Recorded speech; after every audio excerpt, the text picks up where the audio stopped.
Buenos días, hoy el 22 de febrero del año 2026 vamos a iniciar nuestra escuela dominical virtual cristiana. Iniciamos como siempre con el título. Se llama Compartir a Cristo. En el texto aparece Jesús compartido y creo que no es muy, en español no es muy adecuado. Esta es la imagen de portada de la versión en español. Bueno, en general, porque también está en inglés. Nos dice el texto en español.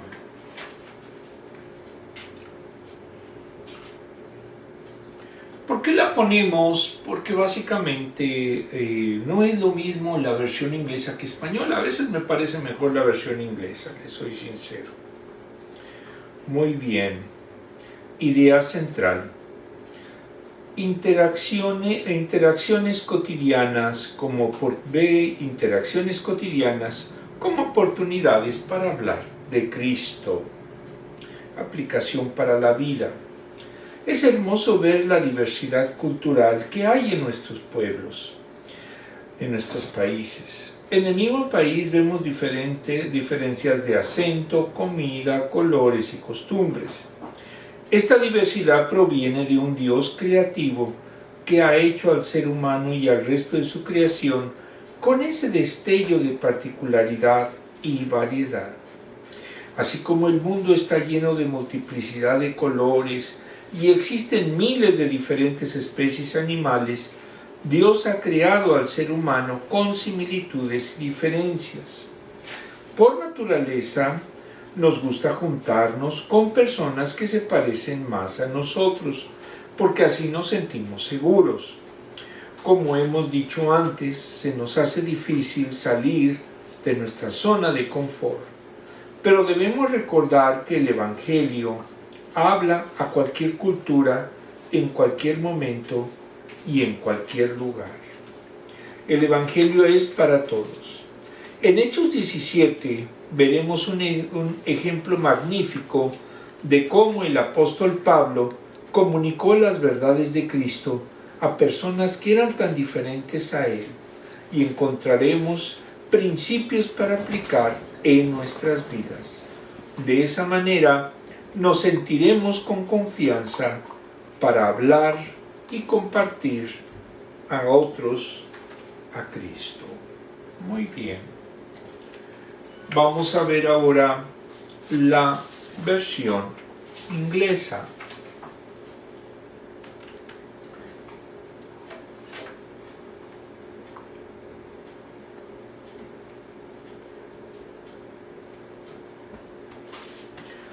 Esas son las imágenes que venían en el texto, en el material. La Biblia se encuentra con la vida. Hace poco vi un video de redes sociales de un pintor pintando un cuadro frente a un público en vivo. Empezó pintando todo el lienzo de un color oscuro. Me pareció extraño, hasta que empezó a aplicar colores más brillantes y vivos encima, a dibujar líneas y a sombrear. De repente apareció una hermosa imagen de una cordillera con pájaros volando en el cielo. El fondo oscuro se convirtió en los pájaros, que se convirtieron en el centro de la pintura. Lo maravilloso del Evangelio de Jesús es cómo une a unas personas de diversos orígenes, culturas, etnias, cosmovisiones y preferencias, para crear una hermosa imagen de gracia para la gloria de Dios, lo que podríamos considerar diferente de cómo creemos que deberían de ser las cosas o del tipo de personas que Dios podría usar. Son precisamente las personas que Dios quiere salvar para crear su obra maestra del Evangelio. En Hechos 17 aprenderemos sobre la interacción de Pablo con los filósofos paganos en el Areópago. Este relato nos muestra cómo compartir eficazmente a Jesús con personas de diversos orígenes para que podamos cumplir con nuestra responsabilidad en la obra maestra de la salvación de Dios. Oro para que Dios te use como lo hizo con Pablo, para alcanzar a quienes están lejos de él, que es la labor del evangelista. Del lado izquierdo vemos en su momento a alguien que está compartiendo, es de la tercera edad y aún así está compartiendo la señora. En el otro lado, en el súper, vemos a alguien compartiendo el evangelio. En el aeropuerto también, o en donde esté, también está compartiendo en el lado derecho del lado izquierdo, de abajo del lado izquierdo. Y por último, en un lugar donde se da comida, food country, bueno, pues ahí es Partry, como se llama, ahí en su momento también vemos que se comparte el evangelio.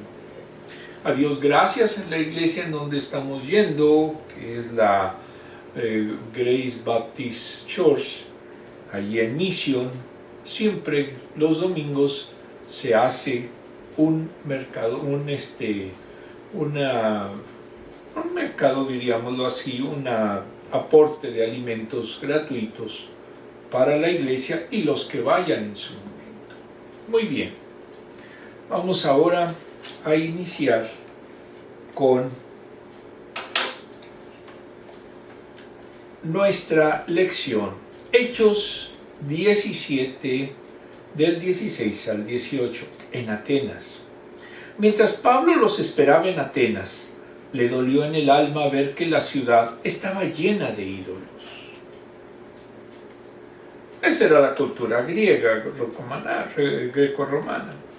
Así que discutía en la sinagoga con los judíos y con los griegos que adoraban a Dios, y a diario hablaba en la plaza con los que se encontraban allí. ¿Qué hacía Pablo? Pues no solamente estaba esperando a sus compañeros, sino que realmente comenzó en su momento a predicar. Algunos filósofos epicúreos y estoicos entablaron conversación con él. Unos decían, ¿qué querrá decir este charlatán? Otros comentaban, parece que es predicador de dioses extranjeros. Decían esto porque Pablo les anunciaba las buenas nuevas de Jesús y de la resurrección.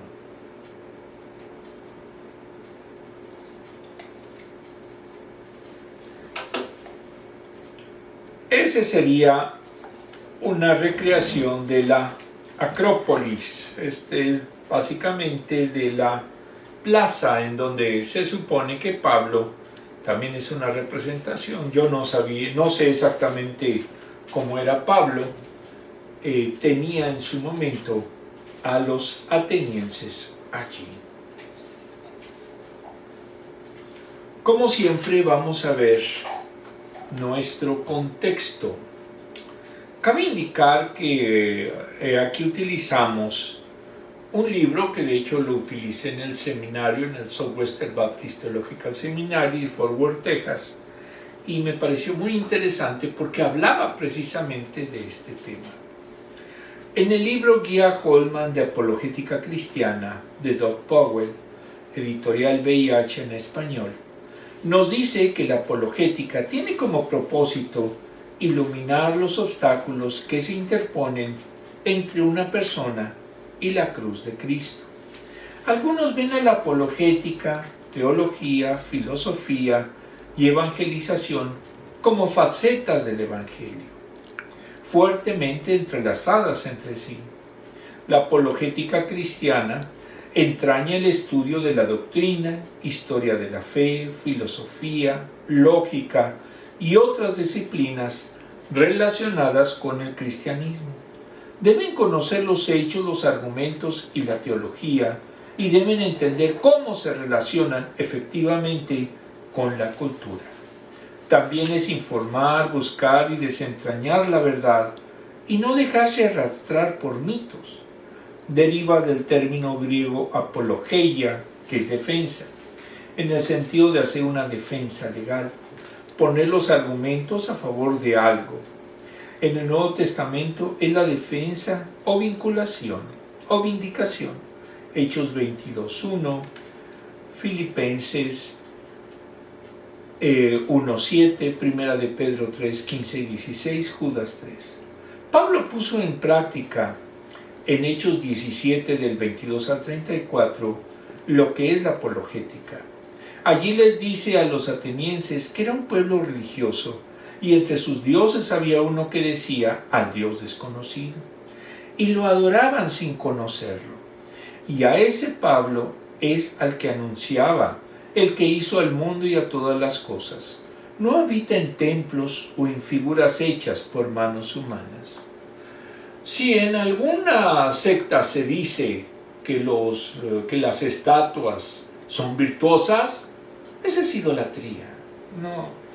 Y el cristianismo, como aquí lo vemos con Pablo, no tolera, no convive con ídolos. Muy bien. En templos o figuras hechas por manos humanas. Él dio vida y aliento y generó todas las cosas. De una sangre ha hecho todo el linaje de los hombres, para que habiten sobre la faz de la tierra. Les ha prefijado el orden de los tiempos y los límites de su habitación para que busquen a Dios. Pueden de alguna manera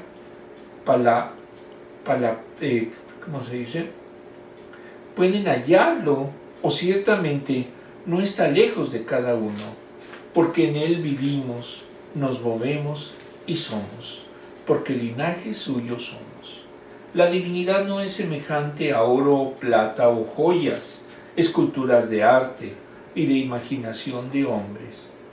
Dios pasó por alto los tiempos de esa ignorancia. Ahora manda a todos los hombres en todo lugar que se arrepientan y ha establecido un día en el que juzgará al mundo con justicia por aquel varón a quien designó, acreditándolo ante todos al haberlo levantado de entre los muertos. Al oír esto, unos se burlaron, pero otros creyeron, entre ellos Dionisio el Areopagita y una mujer llamada Damaris.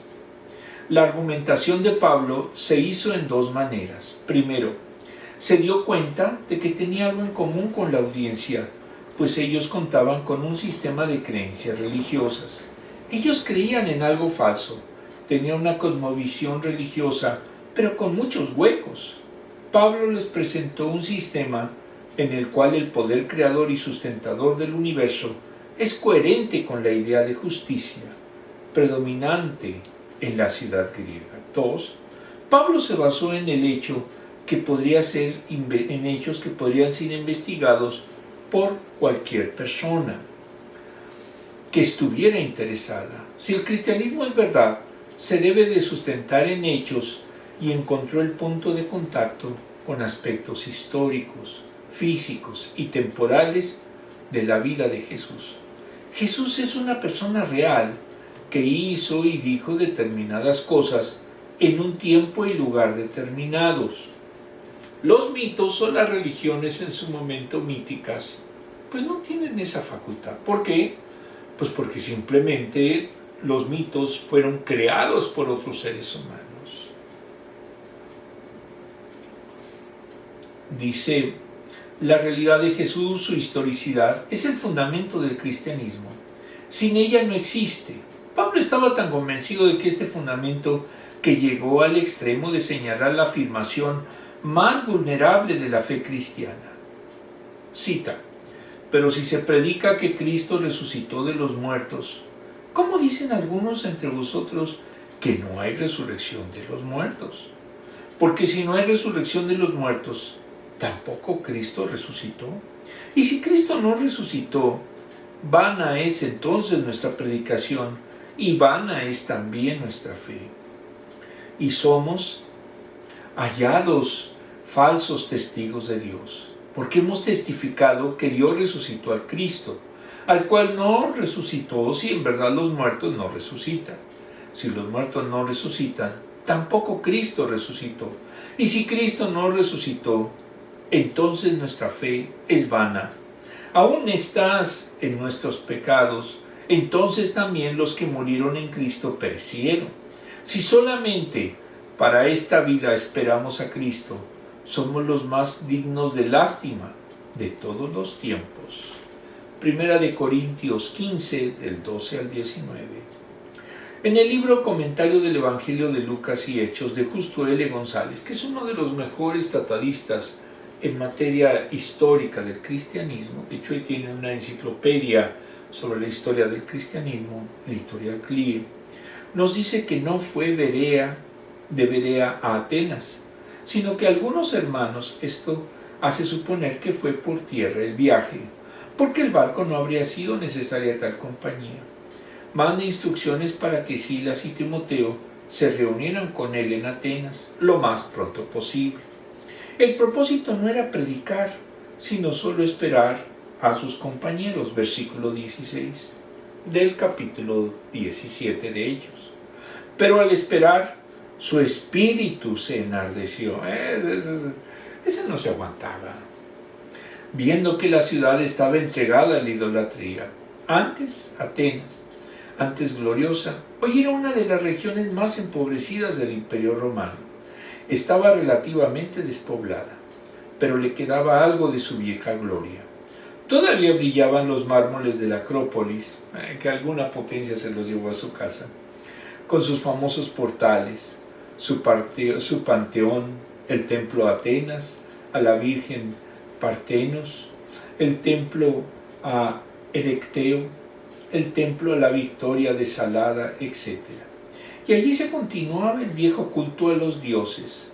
Entonces, al ver esa idolatría, el espíritu de Pablo se enardeció, versículo 19. Había todavía la escuela de filosofía de Platón, que cerró hasta el 529 después de nuestra era, por el emperador Justiniano. Les gustaba oír algo nuevo, versículo 21.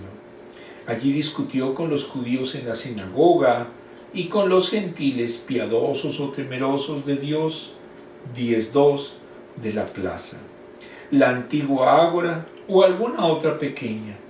Había los estoicos y los epicúreos, versículo 18. Pensaron que Pablo predicaba un par de nuevos dioses, Jesús y resurrección.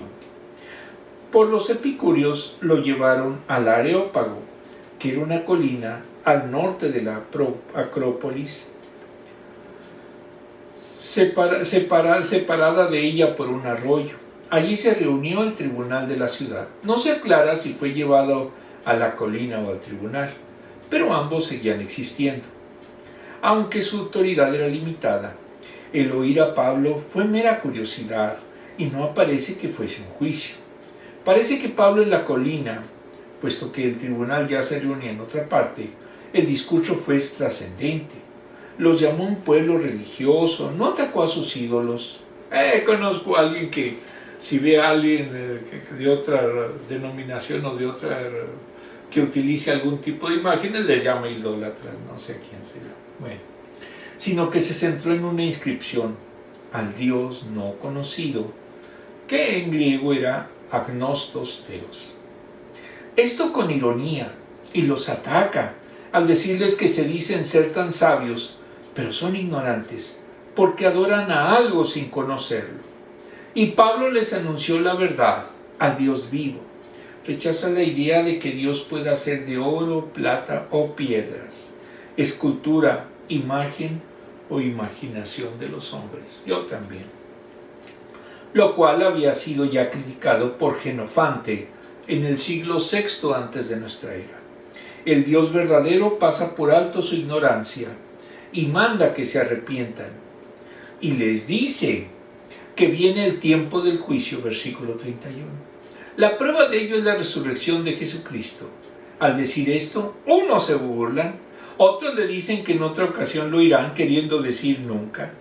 Pese a esto, algunos se convirtieron, entre ellos Dionisio el Areopagita, miembro del consejo del Areópago, y sobre el cual después se tejieron importantes leyendas, y Damaris.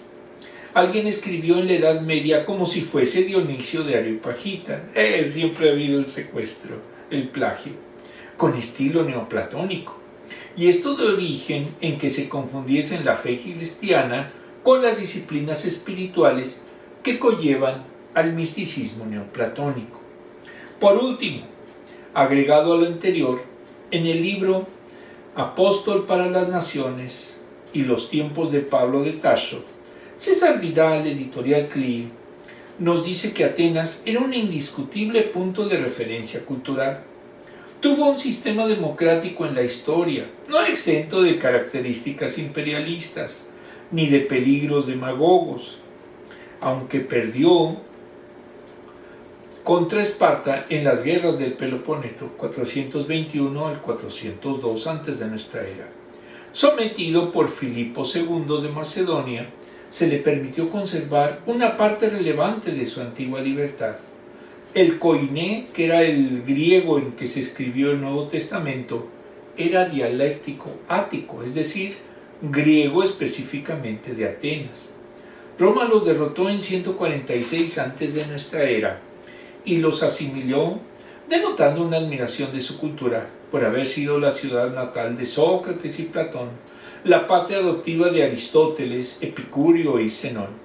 Pero en lo negativo, la democracia se convirtió en demagogia. Sus filósofos abrazaron teorías totalitarias y carentes de moral, como era común en el mundo clásico. No había grandes figuras en el siglo I. Pablo se percató del paganismo de la ciudad. Apolonia de Tiara también visitó Atenas y dio testimonio de que relató el bajo nivel que percibía en la ciudad. Como judío, Pablo aborrecía que a Dios se le pudiese representar en imágenes y sea objeto de culto, Éxodos 20 del 2 al 5. Se adoraba a las criaturas en lugar de al Creador, Romanos 1:23. En sus ceremonias se agazapaban seres demoníacos, 1 Corintios 10:20, que ejercían su nefasta influencia sobre los adoradores. Acudió a la sinagoga y a las plazas para discutir con los griegos, 16 y 17. Los epicúreos y estoicos creyeron que predicaban a dos dioses, Jesús y Anastasis, es decir, resurrección.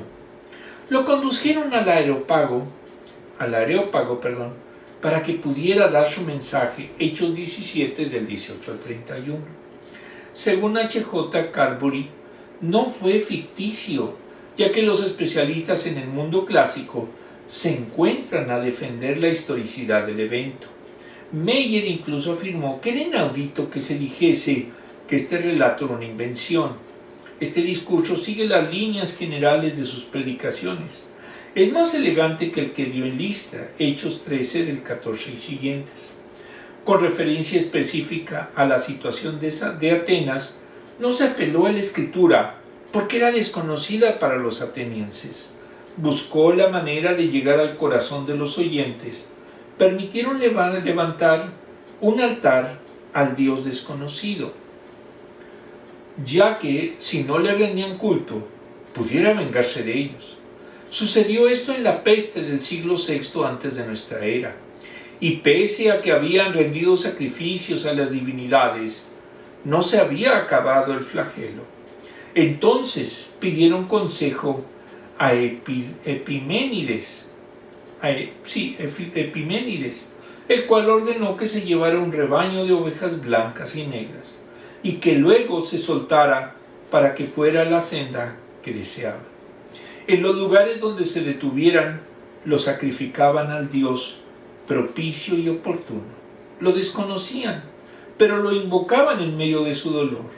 La epidemia se detuvo y comenzó la costumbre de construir altares, y no solo en Atenas, al Dios desconocido, pero real, que intervino de esa manera en la vida de los seres humanos. De este Dios que no era conocido por ellos, tenía Pablo la intención de hablarles. Ese Dios había creado todo y no era factible que necesitaba habitar en templos o recibir culto humano, 23 y siguientes. y todos los humanos pertenecían a una familia.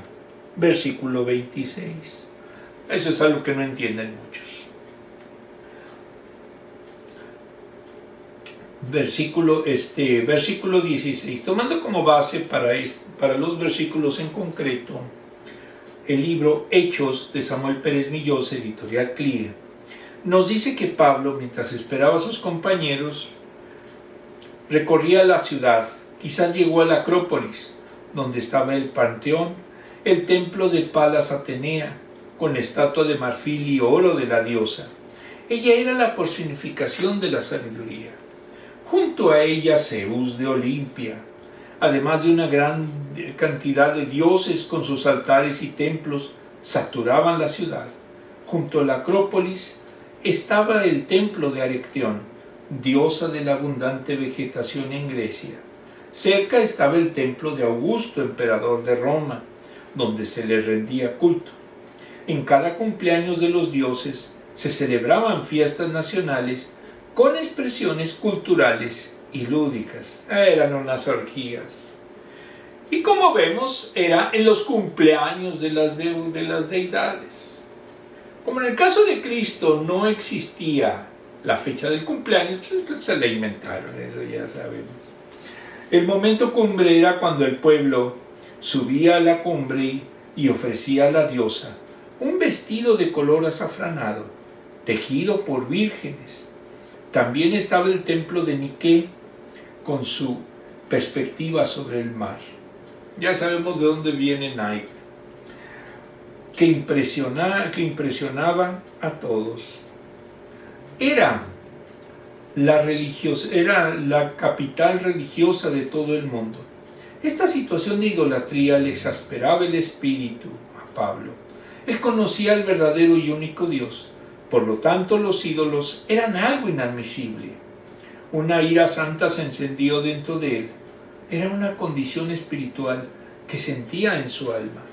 Era una ciudad dada a la idolatría, orientada a la práctica pagana de adoración y culto a los dioses. Versículo 17. Pablo buscó la sinagoga de los judíos para predicarles el evangelio a ellos primero. Les predicaba y les mostraba los versículos bíblicos donde decía que Jesús era el Mesías. También allí había gentiles que creían en el único Dios y se reunían con los judíos para oír la palabra. A ellos se les llamaba prosélitos. No se sabe el resultado de esto. También se iba al ágora, era una plaza pública en la que se podía dialogar con los visitantes ocasionales que visitaban la ciudad. Estaba situada a los pies del Areópago. Allí se discutía cualquier asunto, contrastando las opiniones y contrastándolas filosóficamente según la condición del que dialogaba. Allí estaba el pórtico de Estoa, donde se congregaban los estoicos, los cuales eran menos especulativos, los cuales profesaban un panteísmo materialista con un alto concepto del deber y que aspiraban a vivir de acuerdo con la razón, sin importarles el dolor. También estaban allí y razonaban los epicúreos. Eran menos especulativos, buscando el placer en forma prudente como objetivo de vida. Estos y otros grupos acudían al ágora para contrastar opiniones. También iban los que oían dichas discusiones filosóficas. Allí estaba Pablo en conversaciones privadas y de algún círculo más amplio, anunciándoles el Evangelio, hablándoles de la obra y muerte y resurrección de Jesús. Versículo 18. Los versículos 18 al 21 los titula el autor Pablo es llevado al Areópago.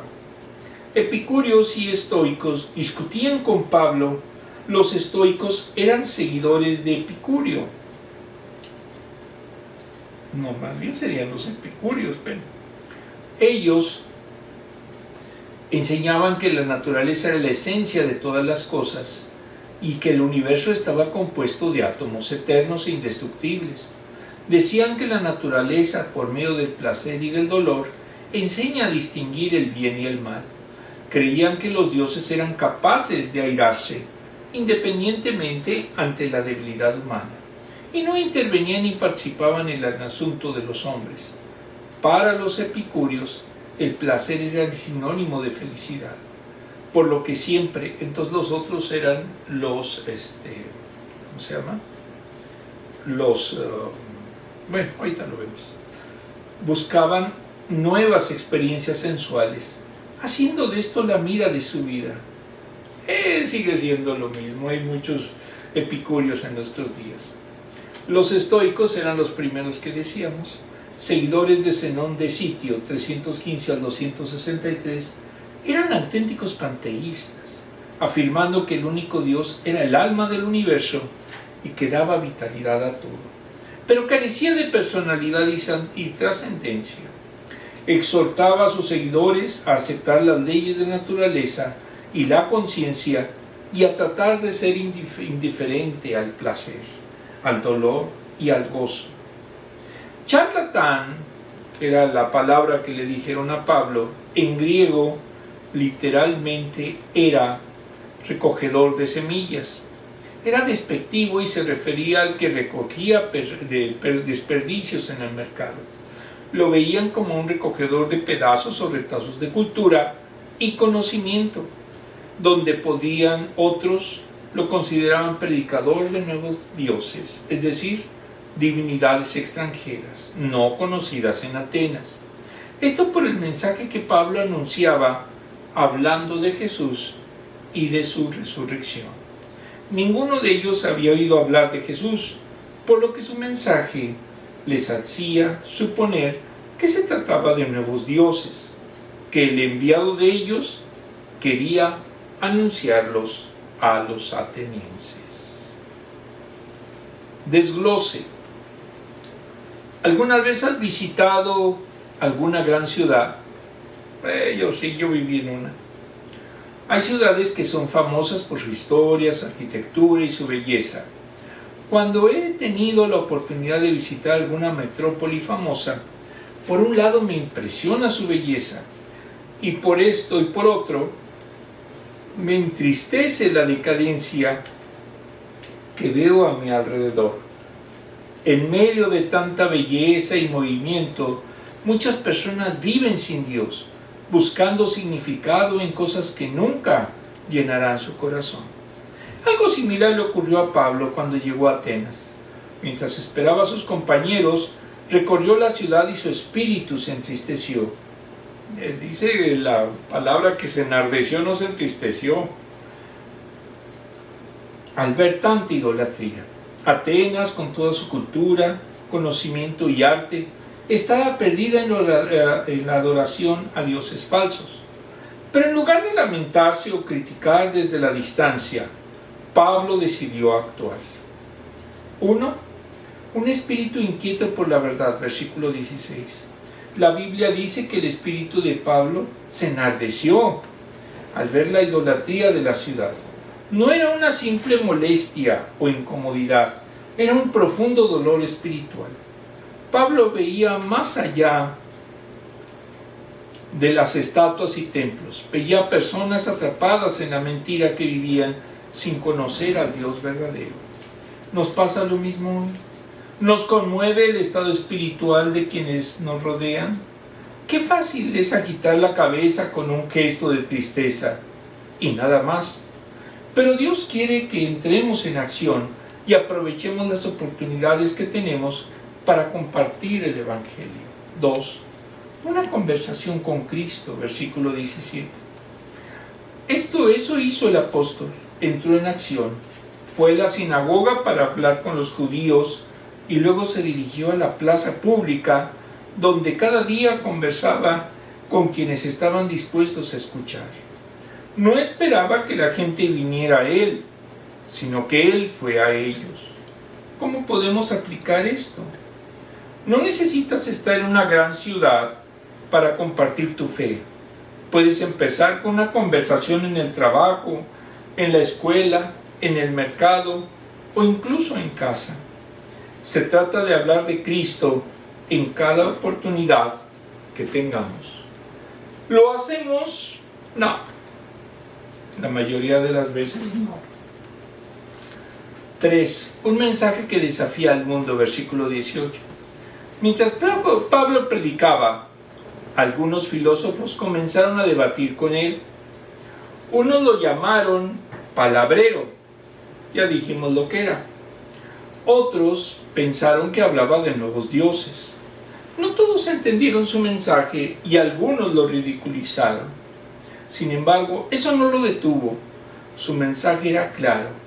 Hablaba de Jesús y de la resurrección. Hoy en día el mensaje de Cristo sigue siendo un mensaje desafiante. Algunos lo rechazan, otros lo malinterpretaban, pero nuestra misión es seguir.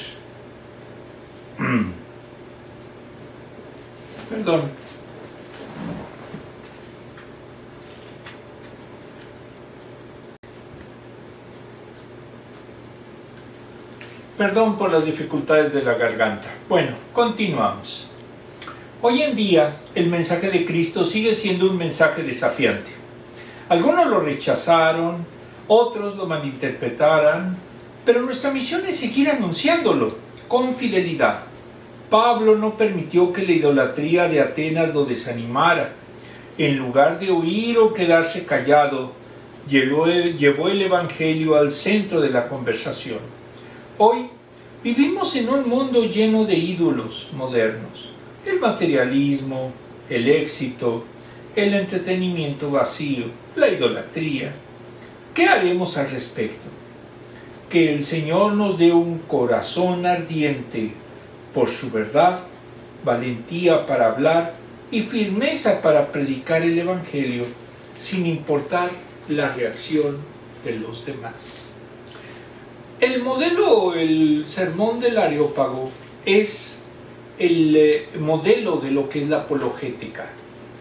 Pablo nunca pudo haber discutido con los atenienses si no habría conocido la filosofía, si no tendría conocimiento de su cultura helénica, porque de hecho Pablo tenía raíces helénicas.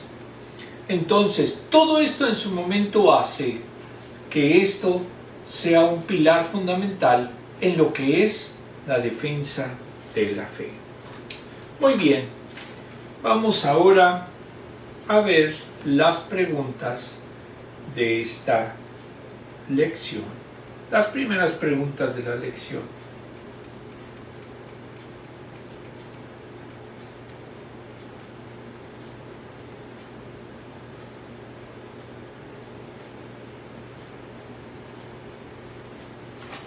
Si se ven bien, creo que sí se ven bien. Muy bien. ¿Sí se ven bien las letras? Sí. Muy bien. Primera, ¿cómo puedes ser sensible a las oportunidades evangelísticas a tu alrededor? Primero, conociendo perfectamente la doctrina, filosofía, cultura, para poder predicar. Si no tenemos esas herramientas, si verdaderamente no somos discípulos de Cristo, pues difícilmente vamos a poder presentar su mensaje. ¿Cuál es una de las piezas de arte más inusuales que has visto? En la imagen que vamos a ver más adelante vemos la imagen del Dios desconocido. Literalmente pues no se ve imagen, pero precisamente eso dio pauta para que Pablo pudiera predicar. Si vemos el arte moderno, en especial lo que sería Kandinsky con lo que sería sus pinturas, no les entienden, pero sin embargo son bellas estéticamente. ¿Cómo puedes prepararte para hablar con valentía de Cristo? Insisto, hay que estudiar historia, hay que estudiar filosofía, hay que estudiar lógica, hay que meterse realmente al Evangelio, a la cultura, para poder entender no solo el mundo en el que estamos, sino poder predicarlo a Él. ¿Qué te angustia de nuestra cultura y te recuerda que la gente necesita a Jesús? Muchas de las naciones donde no está Jesucristo tienen un alto índice de suicidios. ¿Por qué? Porque la gente nada más piensa que todo se va a acabar con la muerte y prefieren adelantarse. Con Cristo hay esperanza de una vida escatológica después de la muerte, y eso es lo que nos debe de animar siempre. Muy bien. Versículos 22 y 23. Pablo se puso en medio del Areópago y tomó la palabra. Ciudadanos atenienses, observo que ustedes son sumamente religiosos en todo lo que hacen.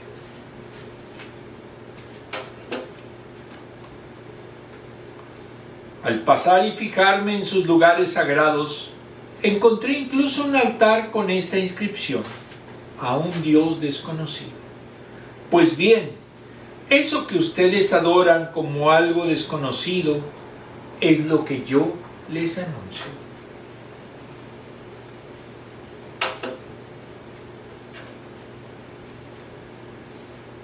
Esta es la estatua o el altar que, según algunos estudiosos, tenía esa estatua al Dios desconocido. No se sabe cómo no lo representaban, porque precisamente era desconocido. Ya dijimos el por qué se adoraba, en especial en tiempos de pandemia o de lo que tuvieran de flagelo. Versículo 22. De los versículos 22 al 31 los titula el autor Predicación en el Areópago. En el artículo, en el versículo estudio, estaba de pie en el Areópago para aprovechar por la oportunidad de predicar el Evangelio, en un ambiente que estaba dispuesto a poner atención a sus palabras. Estaban los estoicos y los epicúreos, y autoridades que atendían todo tipo de asuntos, incluso los religiosos. Su introducción es adecuada y toma en cuenta el auditorio donde se presenta. Con los judíos comienza con las escrituras. Con los atenienses menciona su cultura para calificarlos de muy religiosos, que significa semánticamente temerosos de los dioses, aunque también tenía el sentido de supersticiosos. El trato que se oyera como una alabanza, hizo que se oyera como una alabanza. Frases que antes había usado Demóstenes. Demóstenes es considerado en Grecia como el orador más imponente de todos los tiempos. Y dice la leyenda que originalmente era tartamudo, captando la atención de lo que en adelante iba a decir. Versículo 23. Algunos de los asistentes habían tachado a Pablo de predicador de doctrinas extrañas y de dioses desconocidos para ellos. Pero Pablo dijo que quienes adoraban a dioses extraños eran ellos, y les narró que al andar en la ciudad encontró un altar con la inscripción al Dios no conocido. Era una verdad incuestionable. Todos ellos desconocían al verdadero Dios, y a este Dios es a quien procuraba anunciar. Los filósofos allí adoraban a un Dios que no conocían, lo adoraban sin conocerlo. Admitieron que el Dios desconocido existe, porque desconocen cómo es aquel a quien adoran. Anuncia que Él, el que está allí para anunciar al verdadero Dios que ellos desconocen. ¿Es lícito comparar al Dios desconocido con el Dios verdadero? Pablo no lo hace. Debe decirse que en la construcción griega no dice a quien adoráis, sino lo que adoras. Es decir, que ellos adoraban su ignorancia. Pablo les anunció al único y verdadero Dios. Se coloca aquí como el heraldo enviado para precisamente anunciarles el único mensaje del único Dios a quien ellos desconocían. Desglose. Un pensamiento común en la cultura contemporánea es que para ir al cielo basta con ser religioso. Si le preguntas a la persona promedio sobre su condición espiritual, te dirá algo así: soy malo, pero no tan malo. Conocí a alguien que dijo robo, pero no tanto robo. Hay personas peores que yo. Otros dicen, cada uno adora a Dios como quiere y puede, y al final todos están bien. Sin embargo, este pasaje nos enseña algo diferente. Nos muestra que no es suficiente ser religiosos. Más bien, es necesario creer en el Dios verdadero y en su Hijo Jesucristo para obtener la salvación. 1. El peligro de la religión, versículo 22. Los ciudadanos de Atenas eran sumamente religiosos. De hecho, en Grecia se adoraban a cientos de dioses y deidades menores, en especial a los 12 dioses del Olimpo. Las religiones enseñaban que para ser salvo necesitas hacer alguna obra para satisfacer a alguna deidad. Lo sigue haciendo. Hoy en día, muchas personas piensan que su destino eterno depende de su devoción y su vida religiosa. Piensan que por seguir una lista de reglas podrían contentar a Dios y ganarse el pase al cielo. El peligro de la religión es creer que puedes ser salvo por ser religioso. El Evangelio nos dice que somos salvos gratuitamente por la fe en Cristo Jesús. Si usted no tiene fe en Cristo Jesús, no es salvo. 2. El peligro de la idolatría, versículo 23.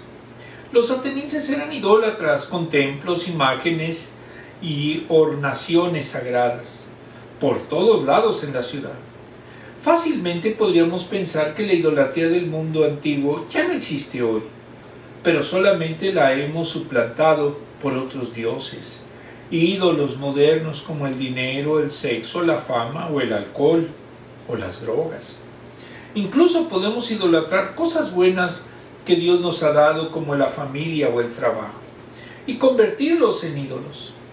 Cuando usurpan el lugar que solamente Dios debe ocupar en nuestra vida. Así que la idolatría sigue hasta hoy y continúa siendo sumamente peligrosa. Los que son miserables, ellos en su momento su Dios es su riqueza. Y son tan miserables porque piensan que el dinero se les va a acabar. Yo conozco algunos. La certidumbre del verdadero Dios, versículo 23b. Pablo, con gran valentía, les proclamó quién es el verdadero Dios, el cual era desconocido para ellos, pero que se había revelado por medio de los patriarcas y profetas, y finalmente por medio de Jesucristo. Hebreos 1, del 1 al 2. Es en Jesús donde encontramos la certidumbre del Dios verdadero, porque hemos estado aprendiendo. Solo Jesús ha dado evidencias de ser quien dijo ser, el Hijo de Dios, el Mesías, Dios hecho carne. Por eso Pablo podía predicar con tanta certidumbre, incluso rodeado de las mentes filosóficas más brillantes de su tiempo.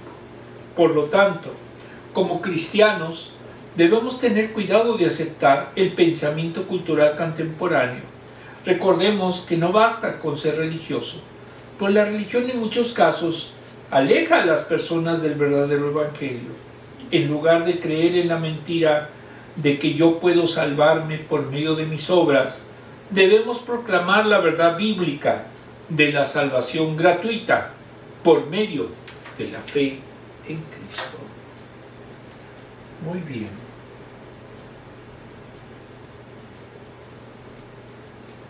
Vamos a ver ahora la siguiente pregunta.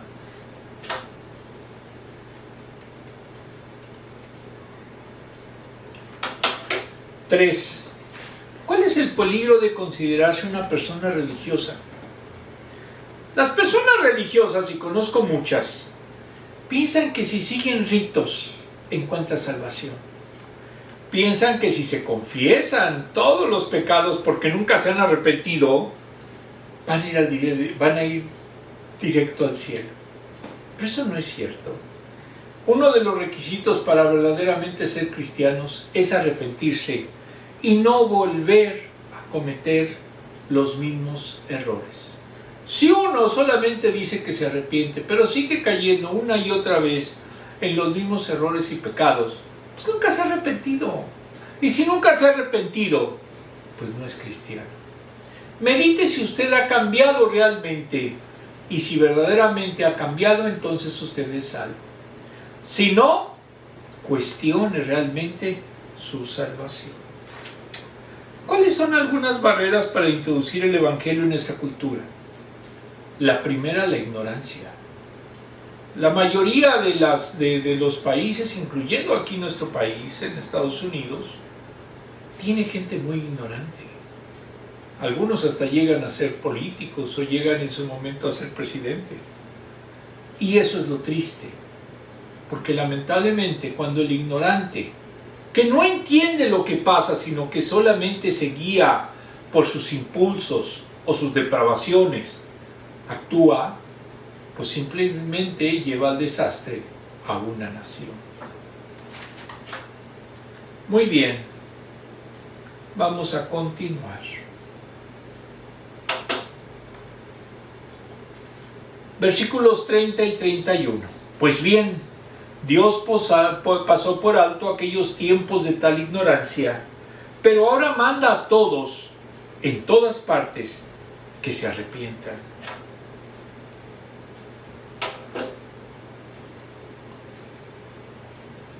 Él ha fijado un día en que juzgará al mundo con justicia, por medio del hombre que ha designado. De ello ha dado prueba a todos al levantarlo de entre los muertos, es decir, a Jesucristo. ¿Cómo va a ser el día del juicio? No lo sabemos. ¿Cuándo? Menos. Entonces no se dejen engañar por los que ponen una fecha, que va a ser en tal día. Y llega el día y no es, entonces ¿qué pasa? Pues es un charlatán quien lo dijo. Versículo 30. Los versículos 30 y 31 los titula La demanda de Dios. En el versículo que se analiza, presentó a Dios como el creador trascendente que no puede ser reducido a meras figuras que pretenden hacerlo visible para adorarlo. Y como el único Dios, tiene derecho a establecer lo que desea para sus criaturas. Los presenta en dos postulados. Uno, la indulgencia divina, que pasa por alto en el tiempo las ideas indignas que sobre él tiene el hombre, advirtiendo que la ignorancia ha terminado y no puede extenderse más.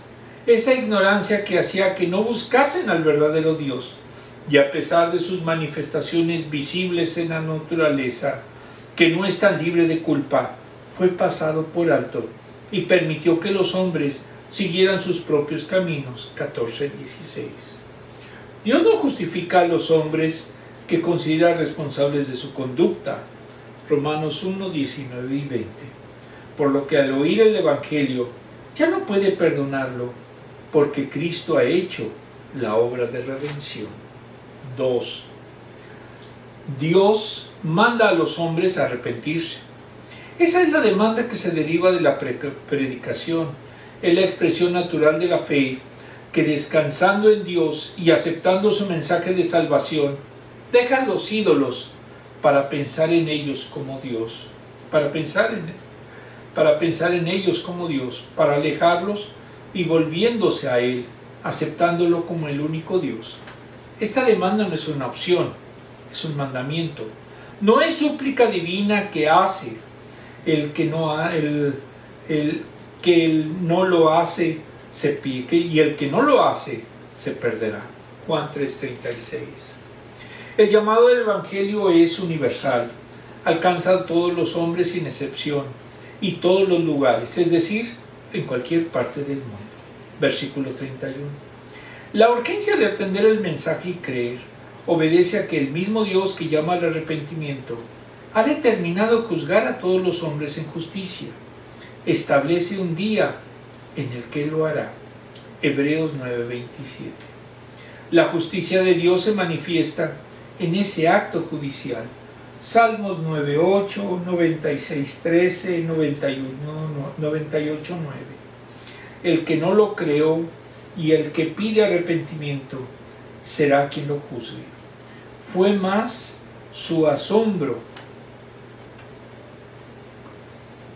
cuando identifica al juez con un resucitado de entre los muertos. El juez designado será Jesucristo. Isaías 5:22, Hechos 10:42. Quien es ahora el Salvador. Se confirma ese carácter por haberlo levantado de entre los muertos. En la mente griega no era admisible la idea de la resurrección, y menos que el resucitado haya de ser juez, y no entendían cómo eso fuese prueba de su designación. Pero la resurrección de Cristo es la base de la fe cristiana, y era toral en los mensajes apostólicos, tanto a los judíos como a los gentiles. 2:24, 32, 3:15 y 26, 4:2 y 10 y 33, 5:30, 10:40, 13:34, 37 del 17 al 31, 25:19. El mensaje debió de ser de acuerdo al auditorio. Aquellos no podían ser llevados a las profecías del Antiguo Testamento, ni tampoco a la historia de Jerusalén. No la conocían. En cambio, si toma como referencia un altar de un Dios desconocido, proyecta un mensaje en que se sitúa al único Dios verdadero, creador y sustentador del universo, y en el que los hombres tienen la razón de existir.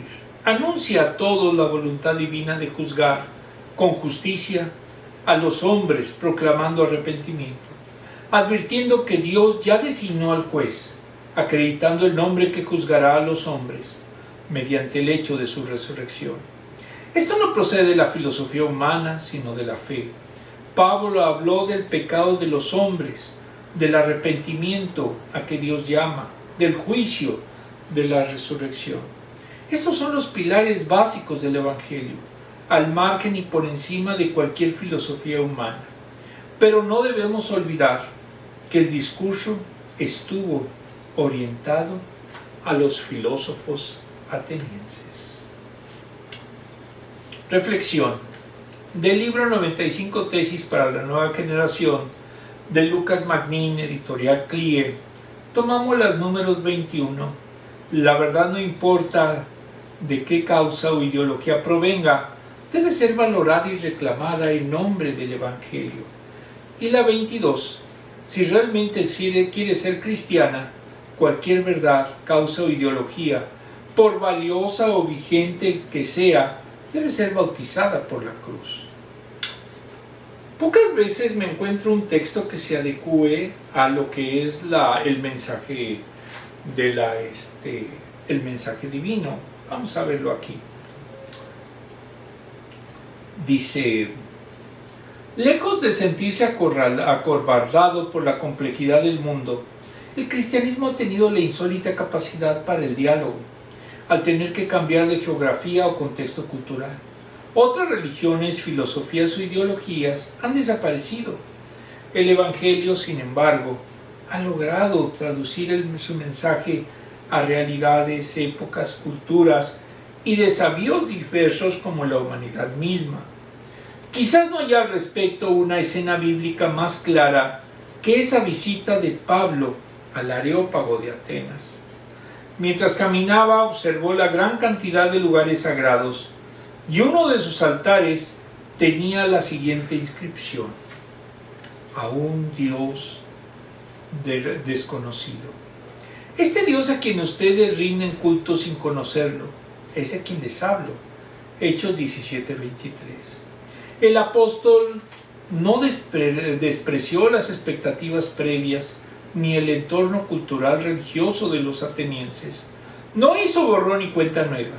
Más bien logró construir un puente que podía dirigirlos desde sus expectativas y realidades hasta el Evangelio de Jesús.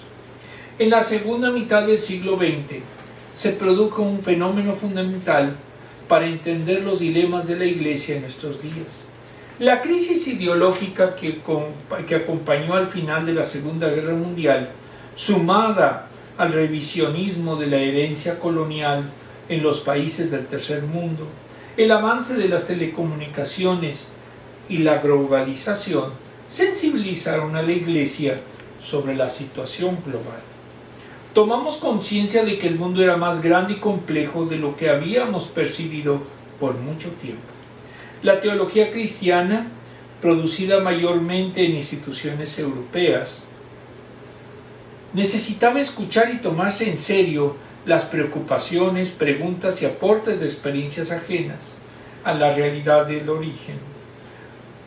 Ese fue el surgimiento de las teologías contextuales. Reflexiones que buscan extraer la sabiduría al Evangelio para aplicarla a un momento histórico cada vez más fragmentado y líquido, en el que el cristianismo ya no es hegemonía cultural como lo fue hasta hace no mucho tiempo. Las teologías contextuales eligen un tema que les preocupa de una realidad y lo convierten en su objetivo de estudio fundamental. Nacieron así todo tipo de teologías, de la liberación, de las mujeres, de la tierra, del ecumenismo, del indígena, de las minorías, de los pobres, de la niñez, de la negritud, de la secularización, del pueblo, del minjón, etc. Tan todoterreno es el cristianismo que puede escuchar, dar valor y reclamar como propias las instituciones y necesidades de cada uno de esos transformados. Todo lo que un ser humano y bueno se encuentra en el mundo corrompido, pertenece al lado de Jesucristo. La plena confianza en la soberanía de Dios y en el poder de la sangre de Cristo nos permite mirar la complejidad del mundo sin entregarnos al pánico. Como Pablo en Atenas, venimos a hablarles de eso que les importa y les preocupa, para que brille la eterna actualidad del Evangelio. Es necesario tener puentes que traduzcan esa esperanza a contextos cambiantes. Sin embargo, como suele pasar, las cosas no son sencillas. Después de algún tiempo de entusiasmo por el despertar de las teologías contextuales, empezaron a surgir también algunas voces de alerta a mediados de los años 70. Michel de Certeau y Jean-Marie Donnemache ya detectaban que para muchos el cristianismo termina siendo un lugar cruzado por movimientos de todas clases.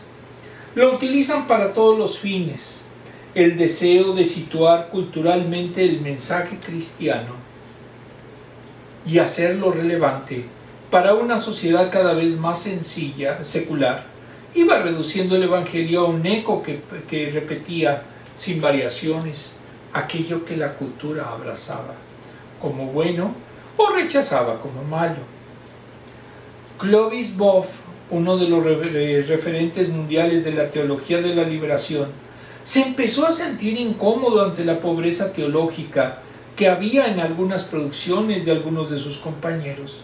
Le parecía que lo específico y esencial del cristianismo se había convertido para algunos en una nota al pie de página.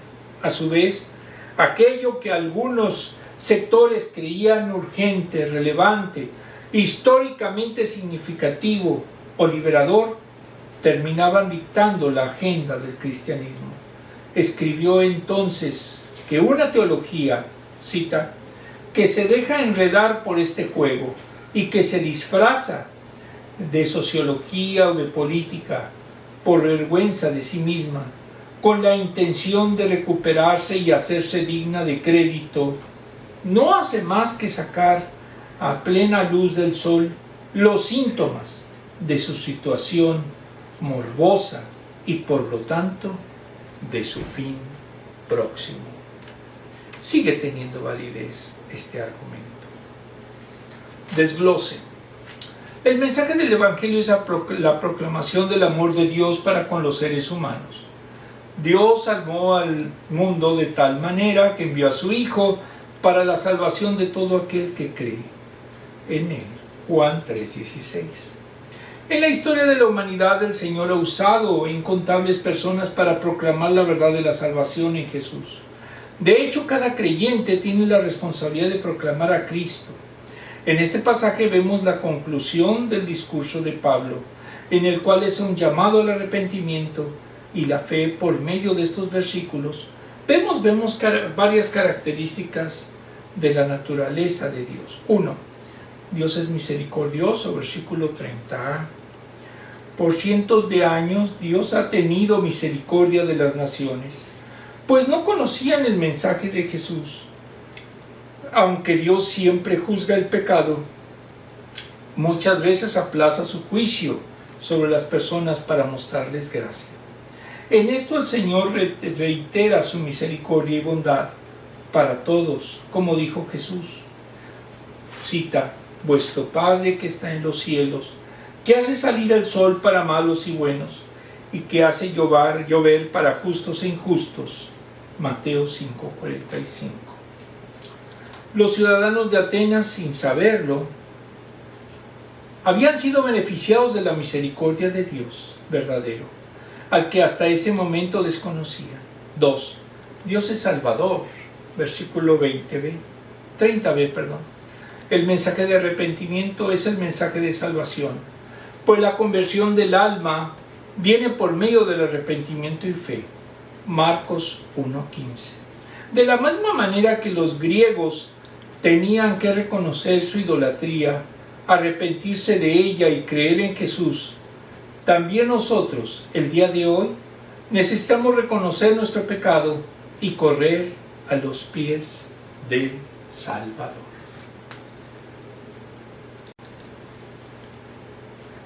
Continuamos. Pues la conversión del alma viene por medio del arrepentimiento y fe. Marcos 1:15.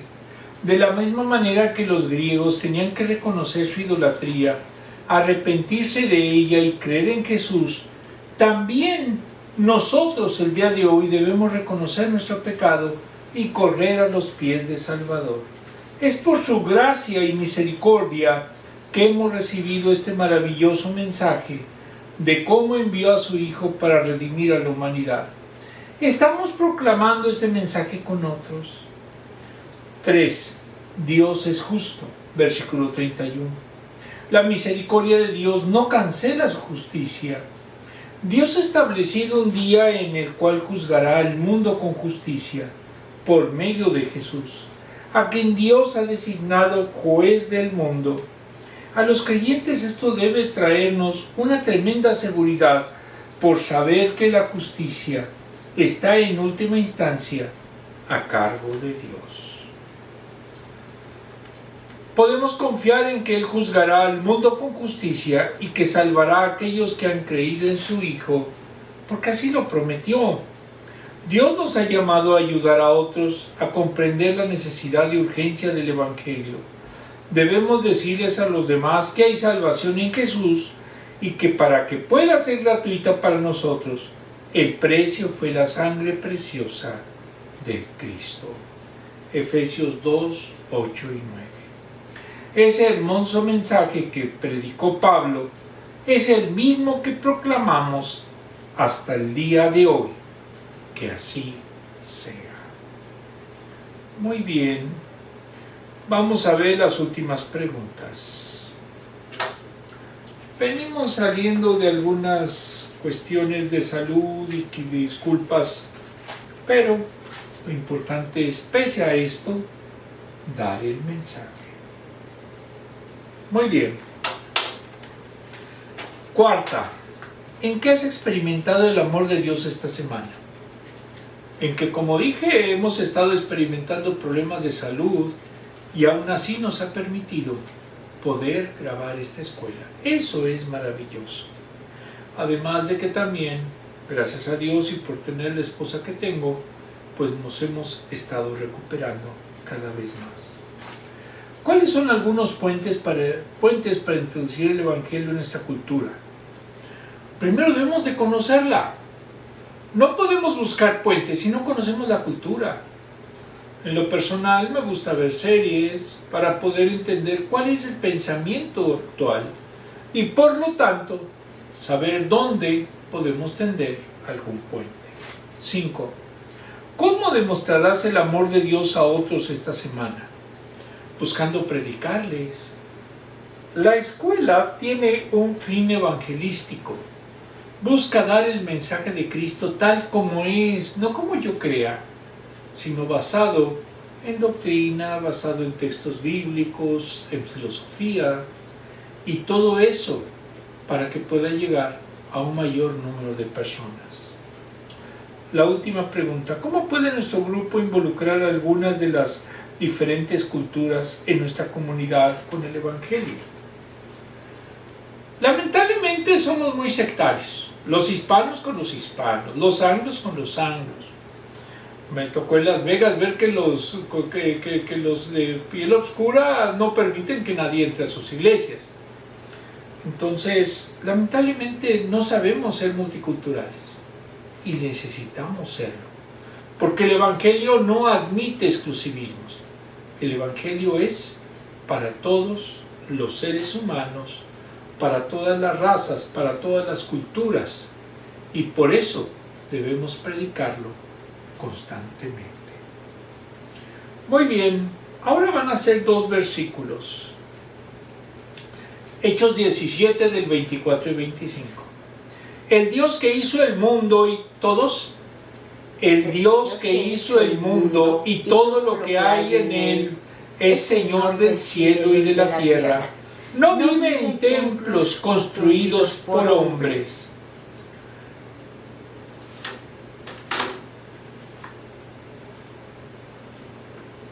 Ni se deja servir por